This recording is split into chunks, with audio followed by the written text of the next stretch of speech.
Dear Mom and Dad, time flies. Nearly 30 years have passed. I still remember vividly the day I arrived in Xiamen in 1988. After the long flight from Los Angeles to Hong Kong, we took an 18-hour overnight boat trip up the coast to Xiamen.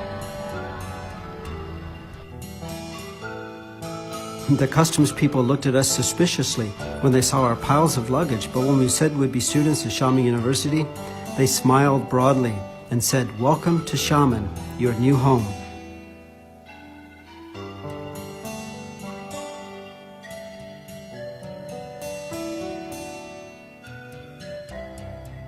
It was far different than life back home than we had imagined. Electricity was sometimes out for days at a time, as was the water. Many things were difficult here, but it was because the country was changing rapidly and still working on improving many of the systems, regulations, etc.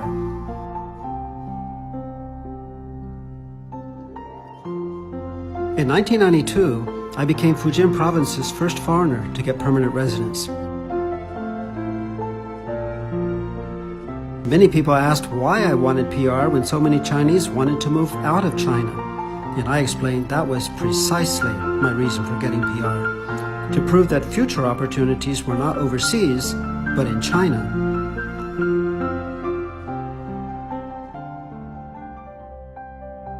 Over the past years, I had written dozens of articles and books about China and its changes, but many foreigners have been angry about them.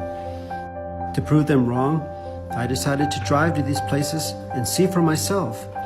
I bought a 15-passenger high-ceiling Toyota van in 1993. We finished our 40,000-kilometer drive around China in 3 months. And sure enough, China was changing in every corner of the country. It's all because of the reform and opening up policies since 1978.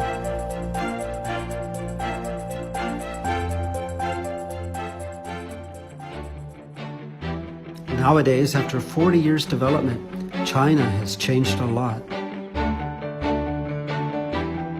Such as the amazing high-speed trains.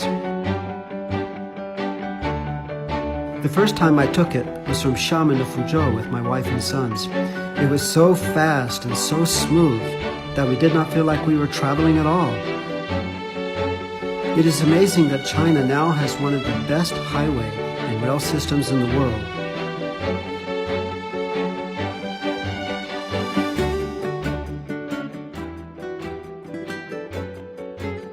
I just started using Alipay. I'm amazed that the rest of the world has not learned from Alipay and WeChat and developed similar applications. It just shows that China has not only caught up with the rest of the world, but surpassed it.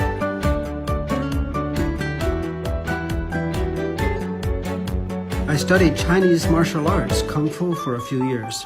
But today my favorite is probably Chinese puppets. Marionettes from Chunzhou and hand puppets from Zhangzhou. And of course, Chinese tea. Our family loves preparing gongfu cha.